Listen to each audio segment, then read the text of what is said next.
Good evening, I'm Crimson with Shine a Light in the Dark, and I am here with the amazing Lockjaw, and they are doing us the amazing honor of giving us a little Moonlight tonight.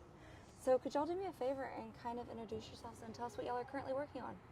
I'm Justin Paul. I am the lead guitar player of Lockjaw. I'm Jeff Ogle, founder and lead guitar, I guess. Yep. So Not lead guitar, rhythm No, guitar. yeah. You're lead guitar. We I'm both do leads. stepping on your toes. Yeah. What are y'all currently working on right now?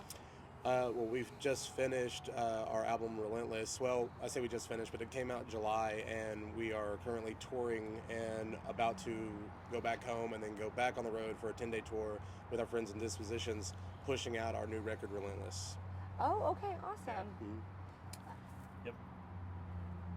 So I saw that y'all were with them the other day too, right? Dispositions? Yeah. They're great They're our guys. boys. They're locally in DFW with us, so they kind of we mesh well, and they're hilarious and fun to be around. So we just like playing shows with them.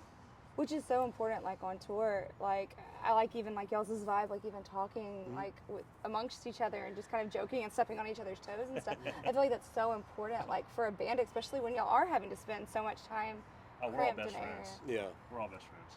How did Lockjaw really become a band? Well, It'll pick it up. I started at 98, right out of high school. My best friend Jason Morris, he's no longer in the band. He and I started the band. We were both just really into like horror movies and art, drawing, like comics and stuff like that. And so we met in 7th grade art class, and so we've been friends that long, and it goes back that far.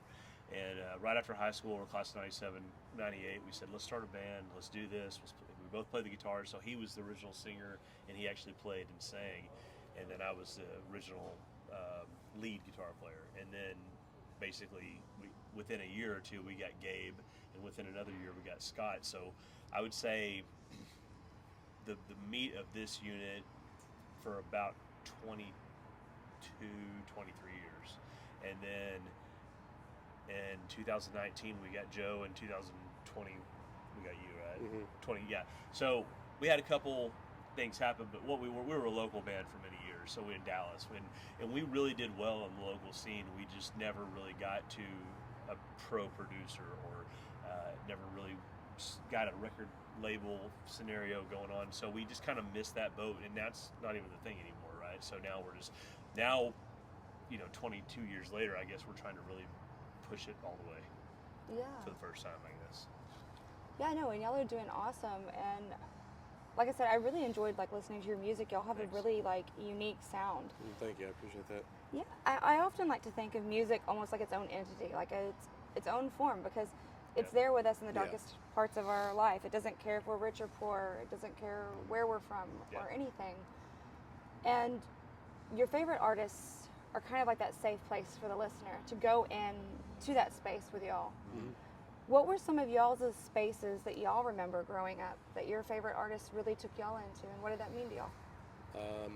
For me, I would have to say it was the Black Dahlia Murder and probably Hatebreed and Trivium.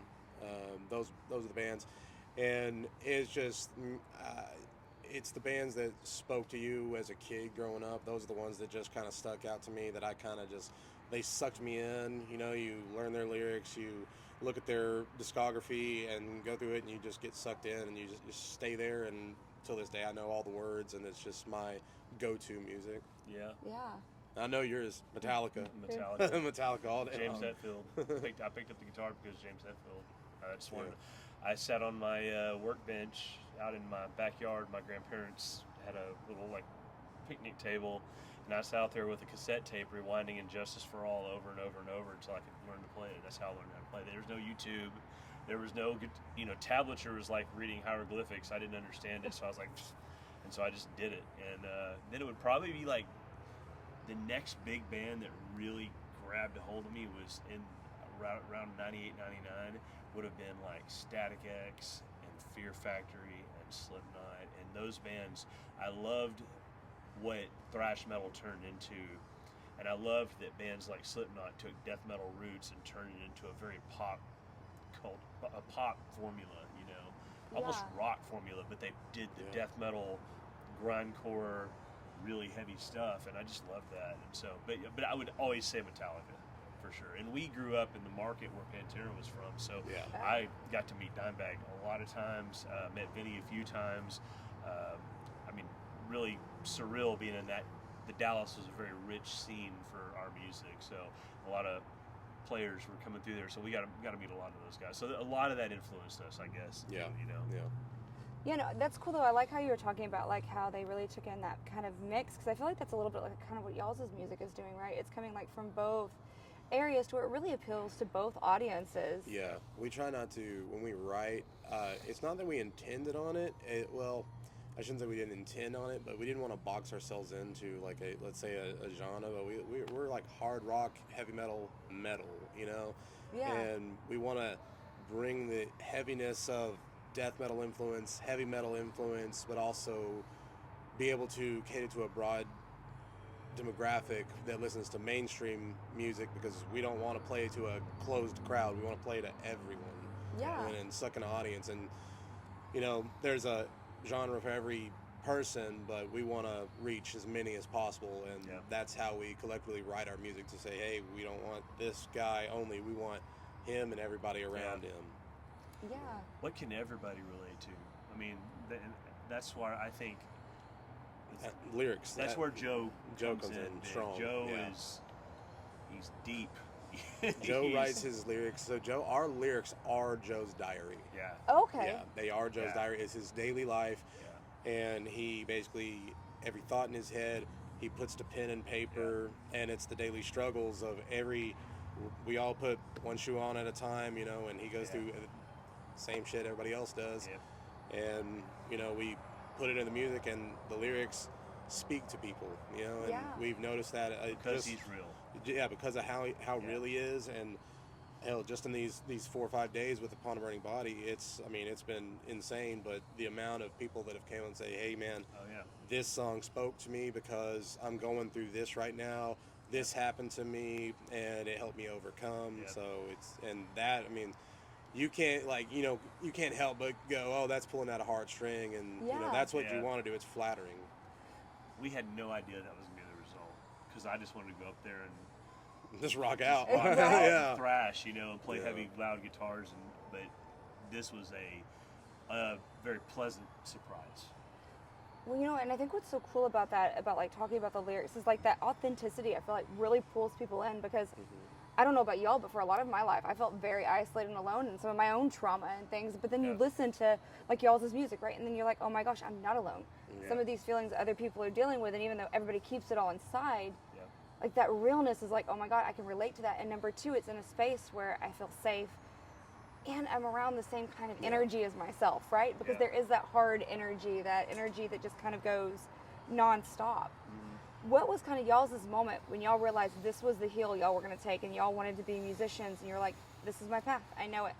No, I don't know about them. I've been playing 27 years, and I don't know if I can't narrow that down to like a single moment in time. It's really impossible. It's just something. When I picked up guitar, the first time I ever got a guitar, I strummed it and it sounded like shit, and I threw it in the closet, and I go, I'm never going to play guitar.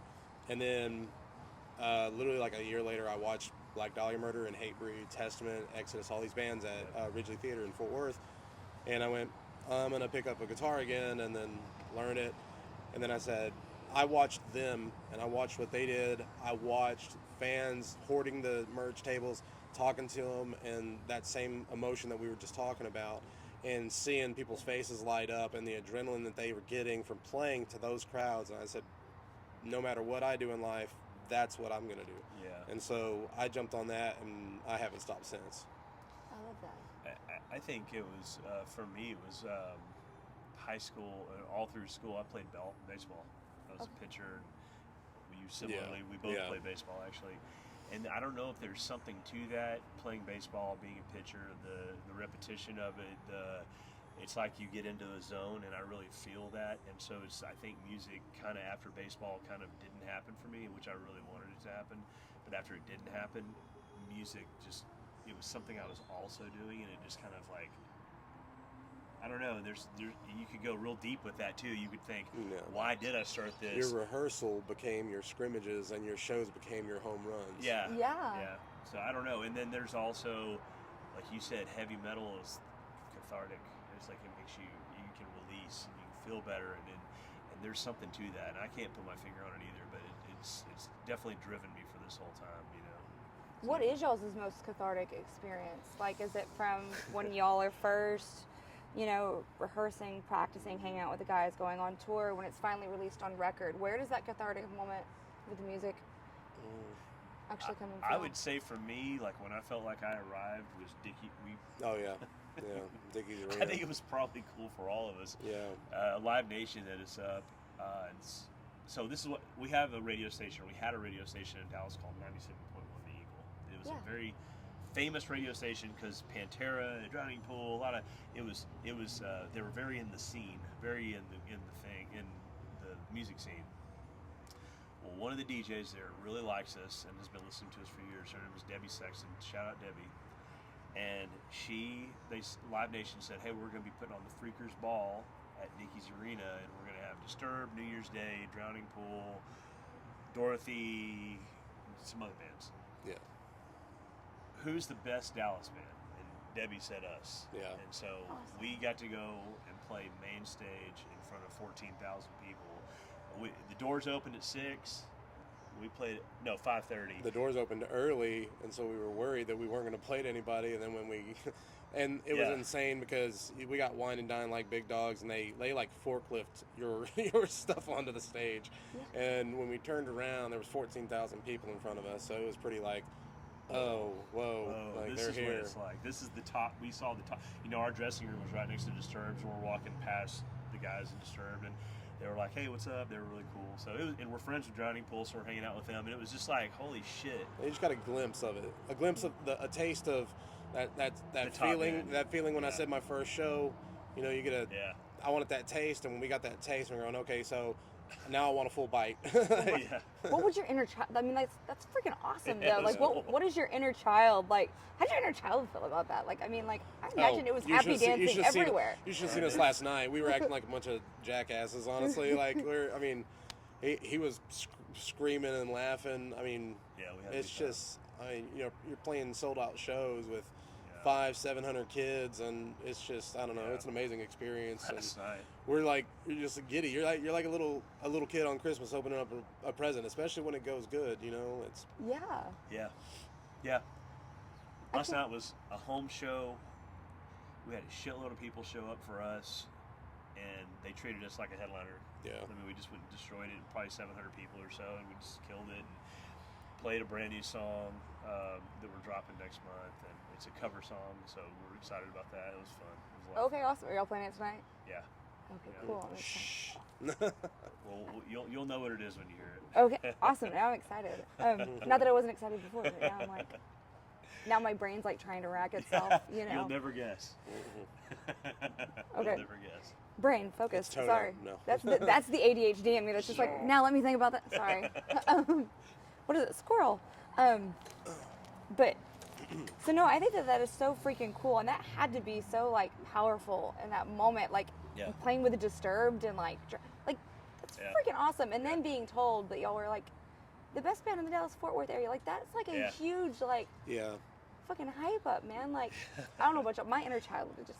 It's very flattering, but I tell you, DFW has some of the biggest strongholds of some of the best music you'll ever hear. I mean, there's the list is endless that we have of music. He even has a Spotify playlist set up just for DFW guys. Yeah. Oh, that's awesome. Yeah. It's cool getting told that, and it's very flattering. I'm like, hey, there's a lot to choose from. You know, we're just trying to. We want to see the metal scene kind of come up like it was, you know, in the 80s and early 90s, and get back to where it was. 80s was San Francisco Bay Area, 90s was Seattle, and then DFW was the early 2000s, and I'd love to see that come back again. Last night, though, I got to say, DFW. Yeah, they came out last strong. night, we had a show at the Halton Theater, packed. There's another show at the studio at the Bomb Factory. Yeah, packed. Saroja. And then our friends in Secret of Boris had their CD release show, and it was packed. All last night. All competing crowds and all the same And like fan almost base. all sold out, every venue. Yeah. All the same fan base. So And that was cool. You know what's freaking awesome about that, though, even like from a fan perspective, right? Is like, you know, I kind of told y'all I felt like kind of isolated and alone in my own kind of areas. Yeah. But when you go to those shows, I at least know I have one thing in common with you, right? So this is my people. Yeah. Because if we don't have anything else in common, it's our tribe. we at least came to this tribe to watch these bands play and to rock out and just be and live in that energy. Yeah. Does that change for y'all as y'all become musicians and music becomes your job? No. Or No, does that- not at all. It's the exact same. And there's what's that? Is it Brian Posehn, the comedian, the stand-up comic? He makes a joke about it, and he says metal. You know, he talks about the metalhead community. He's a stand-up comic, and he says, you know, the metalhead community is the only community where some motherfucker can rip his shirt off and run up to you and just fucking scream at you and go, ah, and they just hug and go, yeah, brother. And yeah, it is. It's just one giant family. I won't lie. When we're not doing it and at a show, I choose my shows more selectively. Like, you know, I'm going to go to the big stuff, the Metallica stuff. But I do pop in, because I'm a promoter also for shows. So I do pop into specific shows and show face and cultivate the relationships. But it's hard for me to stand in the front row and get blasted because we get exposed. It's an exposure issue. We get exposed so much to the loud stuff that my ears ring like crazy. So I can't just be doing it constantly. You know, and plus kids and careers and family and, you know, all that stuff. So, we're all working dudes too. Yeah. We all have jobs and own companies and try to do this on top of that. So, and we put a lot of time into it. I mean, this is a big part of my life. I mean, it's not I do this 20% of the time that I have a career. It's like it's probably 70-30. I spend a lot of time on this. So, but I just can't be out all the time. Sorry. Yeah, no, that makes complete sense. And like, as a musician, what does that work-life balance look like for y'all? Like, how do y'all balance that? It's different for everybody. We all have our own things. Justin owns a landscaping business. Yeah, I'm a videographer, photographer, and I own a landscaping company and do this and then. God, you're busy.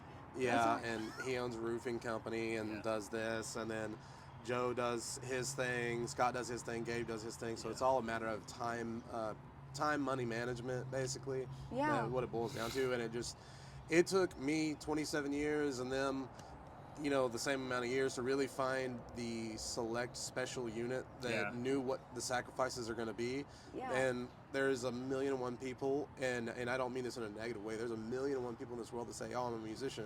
I go, "No, you're not," because you have to sacrifice more than what 95%, I'd say, of the world is willing to sacrifice to make this work and do it the right way. Yeah. There's a lot of bands that play music and have big ideas, but there's the 1%.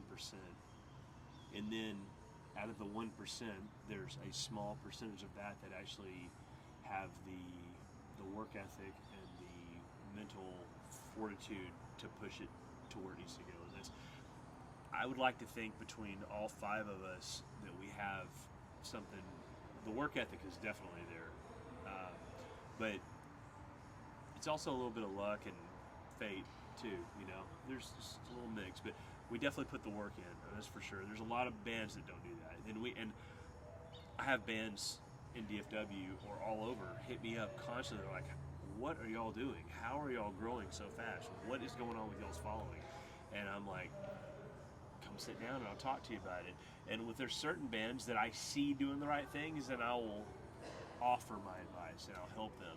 But there's certain bands that I see that are kind of, lazy or kind of jackasses, and I'll be like, "I'm $250 an hour. You know, I'll help you out, but I'm not going to give you a bunch of trade secrets for free either." So the bands that I feel really deserve it, I'm going to help them out. You know, we want to do everything we can to share that, but at the same time, you want to make sure, you know, you have friends. I know you have friends that you see them making all the wrong mistakes in their life, and you can tell them over and over about the mistakes they're making, and they never make changes. You kind of get tired of telling them. You know, as a counselor, I can really relate to what you were saying, because I can like sit there and I'm like, I've told you 5 times, like what you could really like, this would really help if you would just X, and then they come back to me with the same problem, and I'm like, but you know, it becomes like almost like I had to choose myself and my own energy at that moment, because like I was wasting so much energy over here that I wasn't having energy for myself sometimes. And so, but I love what you were talking about too, like about the sacrifices, because I do feel like it's kind of like that old school grind, right? Like knowing that it's going to take a certain amount of sacrifice and being willing. And y'all all have companies, so y'all have obviously like know kind of what that grind is Oh, yeah. and like have been putting that out there. What is something that y'all know now that y'all wish y'all had have known sooner? Get a producer. Yeah. We're working with Chris Collier. He just did the last Korn album. He's their producer. He just released Jason Hook's new album from Five Finger Death Punch. The band is called Flat Black. He just did Corey Taylor's kids band, Vended. Okay. He just did Mick Mars from Motley Crue sing new stuff. So he is our guy. And Chris is really brought it Lockjaw from here to here. Yeah. I mean, because it doesn't matter what business sense you have, if you don't have the music, you're gonna be spinning your wheels. So That's Chris, something both of us kind of, all five of us collectively, we've all spent 20 plus years in bands Making and music. never thought, really never gave a producer a thought, like a legitimate, not a an reputable engineer, a producer. Yeah, not an engineer, a producer, a reputable producer at that. And then it's not something you really put into your thought process. And then now you go, hey, well, how do these guys do it? And then, you look at their formula and you copy and paste and you go after and you say, hey, you gotta, and it comes back to the sacrifice. You gotta sacrifice to get the good, this guy. And he comes in and he's a wizard and helps us, structure certain things and produces the best quality product that we can put out to those fans that we're trying to suck in. Yeah. And he tells us when we suck, and he tells Yeah. us if it's not a good idea. He came in October, October 5th, and we recorded Eight eight new songs. 8 new songs, including the one that we're gonna play tonight, which we're releasing January 11th. So he's amazing. And we can literally say, here's the riffs, here's the ideas, and we just go to work. And we worked for 7 solid days. But that's something we wish we'd have known. You hear that, bands? Any bands? Get a producer. Get a producer and pay him what he wants you to pay him. Yeah. Don't pay him half of what he wants because you're on a budget. Go get a loan, make the sacrifice, pay him what he deserves because he's the best. And that's why you want the best. And he's rubbing shoulders on Monday through Wednesday. He's with Korn, and then Friday and Saturday he's with us. Yeah. That's somebody you want to be playing in that arena. What is it if you hang out? You're the average of the 10 people you hang around the most. Yeah. So that's who we want to be. We want to be rubbing shoulders with the guys that are doing it pro. And I love watching, we're out with Upon a Burning Body right now, seeing them. They're so efficient. They do everything themselves, and they're so pro, and I love watching them. And they're doing it smart because the music industry isn't what it used to be. So having a bunch of people on salary and making hundreds of thousands of dollars off of you, unless you're Lady Gaga or Taylor Swift, that doesn't really make sense. For a metal band, if you actually want to make money, you have to be able to work on a budget and be smart and be efficient. That's what they're doing. So we're really enjoying rubbing shoulders with guys like that, Yeah, shout out to Upon a Running Body. Those guys are killing it with us every night. They're just They're amazing. destroying this crowd. It's awesome. They're great guys. Yeah, no, they're awesome. I actually interviewed Ruben not too long ago, and he was Yeah, they're super nice awesome. guys. I like to ask y'all too, because we're talking about being on tour and stuff like that. What is the best way for fans to support y'all? Follow us, number one. But all socials. all socials. Follow us on Spotify. all socials. But the main thing that helps us is them talking to other people and spreading the word and getting other people to follow us. So, we're going to be going on tour in February, and we've got all these cities that we haven't been to yet. And, we may have a couple friends here and there, or family here and there, but we're dependent on those people talking to those people and those people talking to those people to pack the venues to make our name more reputable. And we create a demand for ourselves in that market by having that fan base be brought up. But the only way that happens is people sharing all of our stuff in each one of the cities. Yep. Yeah. Yeah, I agree. I think community is the biggest part of it. I think the fans talking to each other and hyping it up, and also getting the admiration of the other bands too. Getting the other bands, getting your peers to be excited about what you're doing. That's going to get the local openers excited about calling people. Because if you're going to be asked to be on a bill and you're playing with a bunch of shit bands that just are kind of not that great. It's not very exciting, and you don't want to really call. I noticed that bands do this. They kind of don't really want to sell tickets and like call their people out. But if they're getting to play on like a cool show with a really good headliner, they're gonna call everybody out. Yeah. It's easy to sell tickets for a headliner like that. So getting those bands excited, and we try to really, I think, community. So Yeah. I think you're right. Sharing just like crazy. Yeah. Follows socials. And has merch gotten, is merch still pretty good? I know that Yeah. merch cuts have gotten really kind of bad, so is that still a good way to support bands? We haven't really had to run into that issue yet. The only That's a Live Nation place, thing. yeah, the only place that we've had to do it is at Dickies, and what was it? It was like 3% or something like that. It wasn't. No, it was 30%. Oh, sorry, 30. Yeah, But there was a 3 somewhere. It was 30%, but they sold the merch, and we marked up the merch to compensate to where the prices of the headliner were, and we sold thousands of dollars in merch. We sold $3,000 in merch. So I get the artist side of it saying it's predatory for a venue to say, this is my real estate, I'm going to take 25% of your merch. I do think that's predatory, but we had this was a Dickies Arena, 25,000 person venue. There was a merch company that works for Dickies Arena that said, we are going to sell your shirts right next to Disturbs and all this. So all the artists gave their merch to this company, and they take a cut of that, but they mark it up so the artists can feel it. Yeah. But I do not believe in a venue saying, hey, you can sell your merch here, and you're going to sit there and sell it yourself, but you're going to give us 30% of your money. Yeah. That's not going to work. And the only benefit to That's never happened to us. the only Oh, benefit to sure. that merch cut is exactly what he said, and it's because for all the 14,000 people that did not know who we were, our merch was right beside Disturbed, and they're going to sell out of all their merch. So Yeah. it's a visual thing. So Yeah. they saw us, they found out who we were, because it makes us, look bigger than we were, and so it's like, hey, look at this, and who are they? So Yeah. it makes people think, and then they'll scan our QR, or somebody will talk and look us up, and then there you go. Yeah. Yeah, that's like normally the first thing I'll end up doing is like go into Apple, look up the song, be like, who are you? Yeah. And then all of a sudden, I found my Yeah. next favorite band, because they normally are pretty good even at putting it next Yeah. to bands that have the same kind of Similar, yeah. sound, Yeah. to where you're almost guaranteed to kind of like, if you like them, to like Yeah. them too, Yeah, absolutely. which is nice. Yeah, the merch thing is great, and for us, merch, we make a lot of money on merch, so that helps.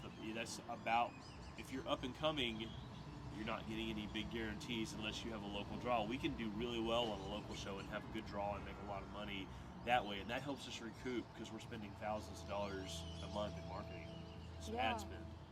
Ads are crazy expensive. So the merch really helps when we're on the road. Like last night, we sold a lot of merch, and Yeah. we Yeah. walked away with a sizable amount of cash, and that's great. That got us here.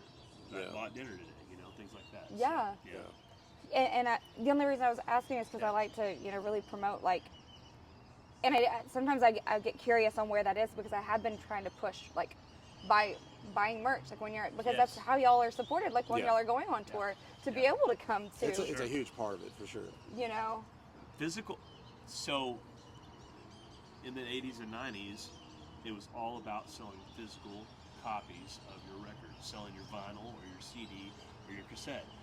The physical took a huge dive with streaming, but the vinyl market's starting to come back, and so people are loving that.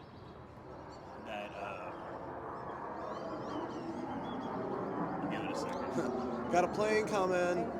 People are loving that. What's the word? The nostalgia. The nostalgia Yeah. of it. People love the nostalgia, so we have vinyl records pressed. And so merch has become, all merch, not just vinyl, has become the new physical. That's the tangible thing that we can put in their hands, Yeah. Yeah. People want to buy our signed drum heads. They want them to sign posters. We had a famous designer do some stuff for us named Tony Squindo. He does all of Metallica's stadium tour stuff, like all their stadium shirts. Squindo does. Is he the one that did y'all's flag? Yes. Oh, Yeah. because y'all's Yeah. flag is amazing. Yeah. He drew it. Okay, awesome. Yeah, y'all's flag is like Yeah. awesome. Yeah. So that kind of stuff sells, and people want to buy it and have us sign it. And it's weird at our level have people wanting us to sign stuff. Yeah, But we signed a lot of we stuff signed a last lot of night. stuff. Yeah, it's crazy. So anyway, No, I think that's awesome, and thank y'all so much Yeah, of for course. sharing that. sure. My next question for y'all is, so I work with a lot of like at-risk youth and young artists, and y'all's music is really authentic, and sometimes I think that we got strength backwards in some ways because we kind of that bottling down and that like stoicness is what we used to believe is strong, but it's so much harder to be vulnerable and just to stand in your authenticity and actually expose yourself to who you are. Sure. What advice would you give to them to be able to do that same thing and to stand in their authenticity? Don't compare yourself. Yeah. Don't compare yourself to anybody. We're constantly We live in a dog-eat-dog world. Yeah, we do, and you just gotta. I think if you look at TikTok, TikTok's a perfect example. The accounts on TikTok that have done really, really well, the users on TikTok that have really done well, are just authentic people, and they learned here and there how to do some video editing, and have gotten millions of views and have become TikTok famous because they're authentic to themselves. So don't compare yourself to anyone. Don't worry about what everybody else is doing. If you have an idea and you're inspired by somebody, great, be inspired. But don't worry about what anybody else is doing. Do what you want to do. And I think that's the best thing I can tell young people, you know? Oh, okay. Okay. Can you see us now? We good? Okay. Be authentic. And don't worry about what everybody else is doing. I really do, and I teach my kids that on a daily basis. I have a fourth grader and a seventh grader and an eighth grader, and they're all in different phases. And like, my daughter, you know, girls develop sooner than boys, and my daughter is 18 months younger than my son, and just shot up, like just way past him, and it's driving him crazy. I'm telling him, like, bro, stop comparing yourself to your sister. Girls have a completely different biology than we do. You're gonna grow. I tell him, I'm like, I didn't grow till after high school. I was like, you know, like 5'9", 165 in high school. Then I grew to like 6 foot. I'm 230 now. You know, you're cool. It's cool. So don't compare yourself. Just be yourself. Be happy in your own skin. Learn to love yourself, and I think that's the best. Yeah. You know. Yeah. I love that. Yeah. What advice would you have?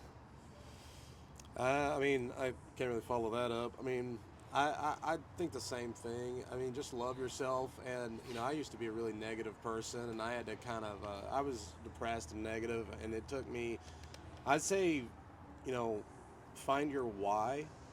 And I've told people that for a long time now, like, find your why. Why is this bothering you? Why is this bothering you? Find it, and if it is detrimental to your health, get rid of it. Yep. Yeah. And cut it out of your life. And you know, if you cut just toxic, negative things out, and if it's, you know, something about yourself that you're not liking, anything like that, like I said, find your why and cut it out, and you'll learn to live a healthier life. Yeah. For sure. Yep.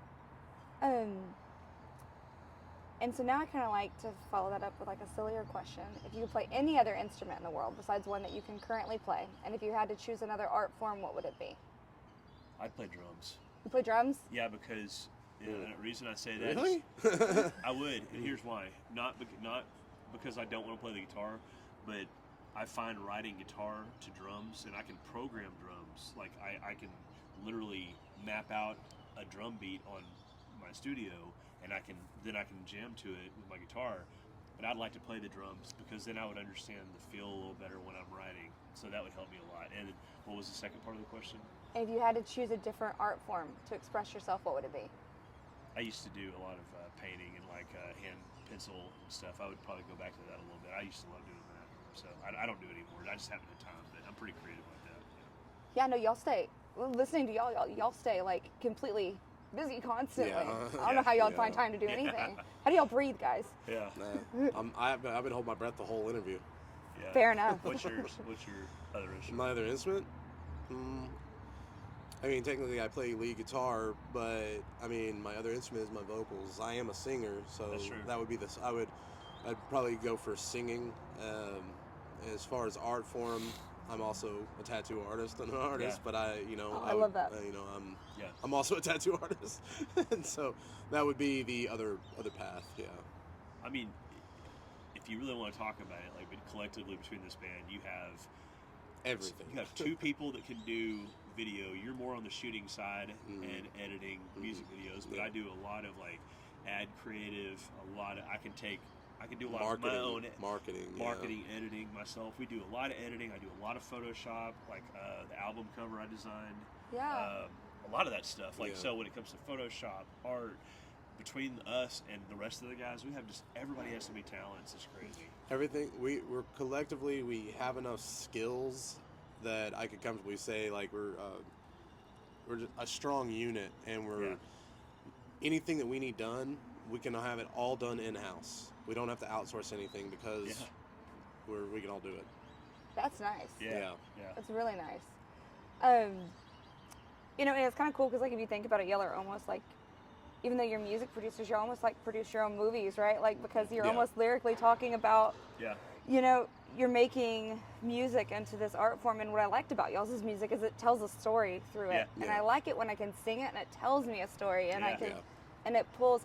Because, you know, so my daughter, she's a 16-year-old girl. Oh, okay. And so she struggles with her own vulnerability, right? Sure. My son's a little bit better at being vulnerable for some reason, but my daughter's like, she's too cool for school, you know? And she's like, Mom, this song, I'm going through it. And she'll just tell me what song to listen to. And she'll push me a song. Oh, cool. And what's kind of cool about that is she's learned to speak to me in lyrics. When she can't express words. And I think that that's really cool. That's like, awesome. Especially like when artists like, and the only reason I like to bring that up is because I think it's so cool that, like, on a listener side, you know, I think as an artist, like when you're living in the world and you're doing it all day, sometimes it can be one of those things that we don't like remember as much. Sure. Like, and so I guess that's just kind of my shout out to y'all, and just thank y'all for what y'all do. Yeah, no, and the way that y'all are, because one of the things that's really cool that, I don't know if y'all realize, so I'm an EMDR therapist, right? And so I do like bilateral stimulation. And so like when y'all are playing the guitar, you're actually performing EMDR on yourself, which is allowing you to get into your subconscious brain. Yeah. Which is why like everything's so much deeper, because the natural public actually can't get into their subconscious brain. Right. So y'all actually, they say that they say that there was a famous quote that said, an artist's job is that of a lover, to awaken the parts of your soul that you never knew existed, and to teach you about who you are as a soul. Cool. And that's what I really love about, like, even like when I was listening to y'all's music, is that y'all do awaken that part of the soul and stand in that authenticity. And I kind of want to follow that up with, what does music at its core really mean to y'all? Everything. Yeah. It's everything to me. Was that, I don't know who actually quoted it, you know, somebody said it was Henry Winkler, which that can't be true, but, you know, like, life without music is boring. Yeah. And life without, music, everything, you know, we're like Joe, our singer, grounding. Everything is just amplified through electricity and currents, and it's just, music is in us. No matter what we think or feel about it. Music is just, and it's part just, of our being, soul, our being, honestly. I mean, the vibrations, you start talking about the chakras and the certain high vibration people, low vibration people, and certain types of music and waves and frequencies. It does something.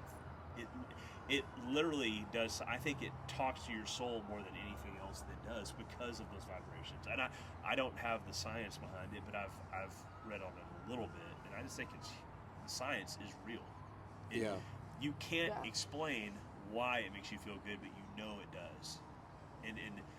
And there's a soundtrack for life. I might not feel like listening to heavy metal at times, so I'm going to listen to ZZ Top or Stevie Ray Vaughan when I'm driving, because it feels good. You know what I mean? It's not always heavy metal. music's like on a spectrum of itself of what's the word I'm trying, like, of all different emotions. You know, you can. It's crazy how music works in my mind, because you can have the happiest song, but if you're at a funeral, it becomes the saddest song you've ever heard in your life. That's right. Yeah. And it could be a funny, happy song that you've always loved, but, you know, and it just drives emotion. So, music is everything to.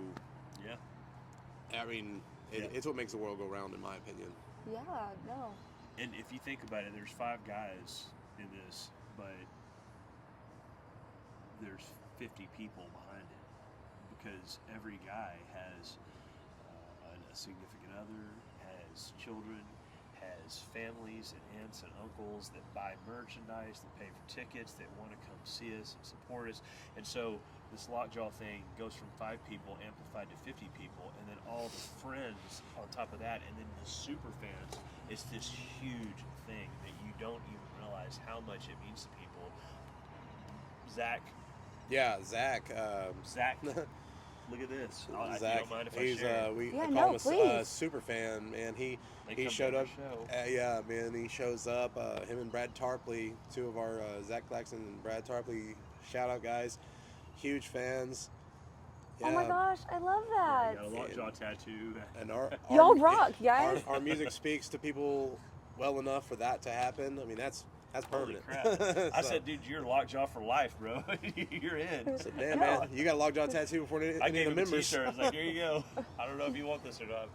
Oh, of course, he obviously wanted it, dude. He obviously wanted that so bad. And, you know, I think that that's actually what makes it cool. It's like when you get to know the artist and you actually become a part of their community, you feel like, I don't know about y'all, but I've always been that kind of person that I love to support your music, but when I can get behind you as a soul, like I'll get behind you anywhere. Like, okay, cool, you made one song I don't like. Like, those aren't your fickle fans, right? Yeah. Those are like, because you know how sometimes they'll be like, oh, that wasn't exactly the song. And then they go run over here. But those other fans, like, they're not going anywhere. And there's going to be like a fine line eventually. And it's great to, you know, it's cliche, you know, it's cool to have, like, we're going to have thousands of fans. You know, we have, I don't know, 78,000 followers right now. And, on Facebook. And it's, but there's a fine line between, like, we're going to get to the point where it's like fans, but there's select amount of people that we're going to be able to soak in as friends. You know, they're family. Like Zach and them, they're going to be irreplaceable. They drive 2 hours to every show. Every time they come to Dallas, they drive 2 hours. Well, we just played in Corpus, which was, how long is the haul from San Antonio to Corpus? It was 3 hours. 3 hours, but we had a whole group of people that saw us, and they were like, oh yeah, we caught you guys in San Antonio, and we couldn't miss Corpus. I'm like, you just went out of your way 3 hours to come and watch us, you know? That's crazy. No, that's awesome. Yeah. A lot of sacrifice people put into it, so I think, and we try, I feel like we do a good job. We try to send the message to everyone and let them know, like, every single person, this means a lot to us. We really appreciate you. I mean, we try to, we go on Facebook Live constantly. Yeah. We're talking to people. We're communicating with them. We're getting to know. I mean, so people come up, and I may not know the face, but I know the name. Yeah. Yeah. You know, and I met 5 of those people last night. Oh, my God, how you doing? You know, I knew who they were just by their name because I saw them on Facebook. We talked, you know, so it means a lot. And I love how personable y'all are. And I also love how you were talking about, like, the energy behind it. So there's a famous book, it's called The Body Keeps Score. Yeah. And it talks about how, like, your body actually remembers trauma. And actually what kind of got me, so I have CPTSD, like, from childhood trauma growing up, you know, the way I did. But what got me kind of even deeper into my music journey and really, like, promoting music as therapy is that, so we've been able to prove that vibration is kind of what clears the scoreboard. Is almost what's 100%. happening with your Totally chakra, is it's clearing the trauma out of the body and helping it not remember it. Yeah. And another thing that was kind of cool about what y'all were saying too is, you know, as a counselor, I'm limited by space and time. Y'all aren't.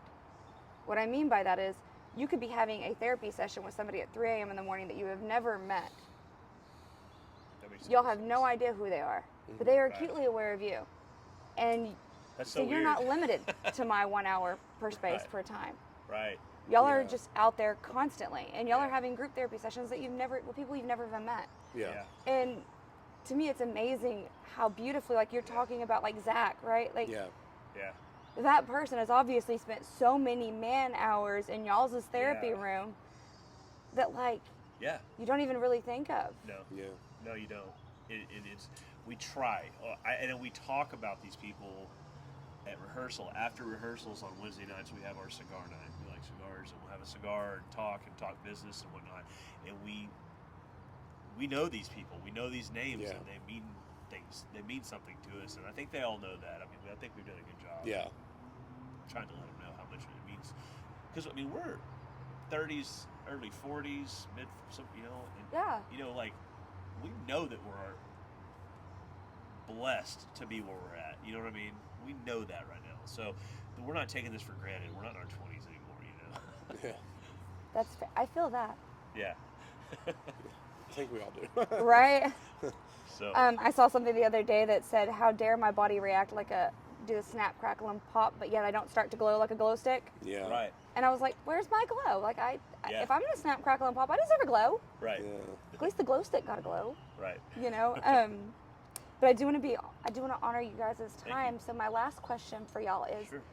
I believe that you can tell a lot about somebody by the current music, their current soundtrack in life, or their current replay song. So what is a soundtrack theme song for your life, and what is your current replay song? That's a tough one. That's a tough one. I listen to a lot of stuff. Yeah.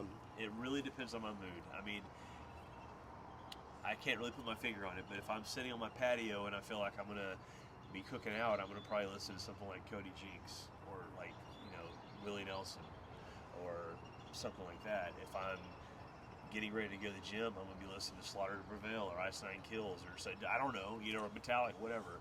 If I'm going on a trip with my boys, we're gonna be listening to music that we all connect on. It really just depends. And who do I like right now? I'm into Alex the Terrible, Slaughter to Prevail. I'm into that. Okay. I like him. I like his music. I think he's authentic. I think he's an awesome dude. And I want him to take us out on tour. Yeah. Awesome. I think No, but I'm into I it. think if there was a specific song, if I heard your question right, I would say Pathfinder by Bleed From Within. Oh, yeah. Okay. Only due to the, I kind of look at that song as my replay song, because, find your path, and I found mine, and I'm paving my way. Yeah. Yeah. And I love y'all are doing Thanks. freaking awesome, guys. Thank you so much. And y'all, what's your replay song right now? Ooh, I can look at my Spotify. my replay song. Oh, I forgot. Why did I think Gojira? I love Gojira. Have you heard of them? No, I haven't. They're my homework now. Oh, they're French. They're a Uh-huh. French metal band. They're all into, very Green Planet oriented, Save the Amazon. I really just like their message, their vibe. They're great humans. I met them last year. Their music is trancey. It's like a mix between like Fear Factory and Mastodon, and it's very. I don't know. They can just put you in their own way, hypnotize you in a way make of you feel good. Yeah. it can make you feel good or just Yes. chill. Just chill. Kind of like a trance. Like yeah, kind of yeah. It's droning. Like they sold out Red Rocks in Denver, and it was the most. You can go type in Gojira at Red Rocks. It's one of the most amazing visual concerts I've ever seen, and I didn't even go there. I just saw it on YouTube, and it's incredible.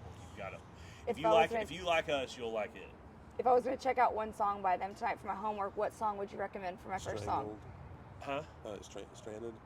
Stranded. Stranded. Always hooks people. Or Silvera. Silvera or Flying Whales. Flying Whales. Okay. Oh man, they're the best. There's a lot. I mean, you can't. It's hard for us as musicians to narrow things down to one specific. really song. No, that makes total sense. A replay song, I'd have to say Alien Weaponry. Kai Tangata. Kai Tangata, yeah. They're Brazilian. Okay. Brazilian. I can't remember, but they were also that out song, with Gojira for a while. That song just gets me hype every time. It's just such a big chorus song. They're not speaking English, but it's amazing. Well, you know what I love about that though is music is like it transcends like language. Absolutely. Yeah. Like you can totally feel and listen Absolutely. and understand music, Yeah. even if it's not speaking in the language Yeah. that you're speaking. And I think that's always been kind of one of those really cool things about Yeah. music. We were slated to do Heaven and Hell Festival in Mexico, Oaxaca, Mexico. We were just like Slipknot and everybody. We didn't get to go, unfortunately, because that's issues, passport issues and stuff. It was a nightmare. Anyway, long story short, we were on this bill with this amazing lineup, and we started getting a ton of fans from Mexico. And we have no idea. I mean, Facebook translates good sometimes. Yeah. We get them commenting in different languages constantly, and we're like, it sounds good, and Facebook makes it think it's pretty good, but I have no idea what they're saying. But it's awesome that they love the music. Yeah. That blows my mind, honestly, so. No, YouTube's good for translating. Oh, Yeah. I have to Google Translate. Google Translate. Yes, Yeah. I'll sit there and copy and paste and make sure all the translations match because sometimes if it's just a little different or whatever, and Yeah.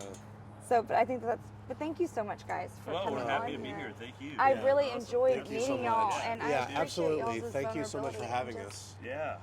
everything. I And love what you're doing. I think reaching out to the youth is a great place to start. Yeah. I think that me and my wife are constantly talking about mental health because we want our kids to grow up right, knowing that they're valuable and Yeah. good. Not to worry about this sick, disgusting world. I mean, the world is crazy right now, and Yeah. we don't want them to be trying to compare themselves and trying to be something they're not. Just be yourself. Be human. My word of advice is anything you guys are going through, if you're down, depressed, upset, anything, Yeah. looking at yourself and you don't like what you see, let it go. Look back about 3 days later and say, Yeah. hey, I'm still here. It wasn't that bad. Yeah. Yeah. Yeah. Cool. And guys, I will leave all of their links down in the description below. Please make sure you check them out. Give them tons of love. And thank you, guys. Thank y'all. Thank you. Thank you. Thank Awesome. you so Thank you.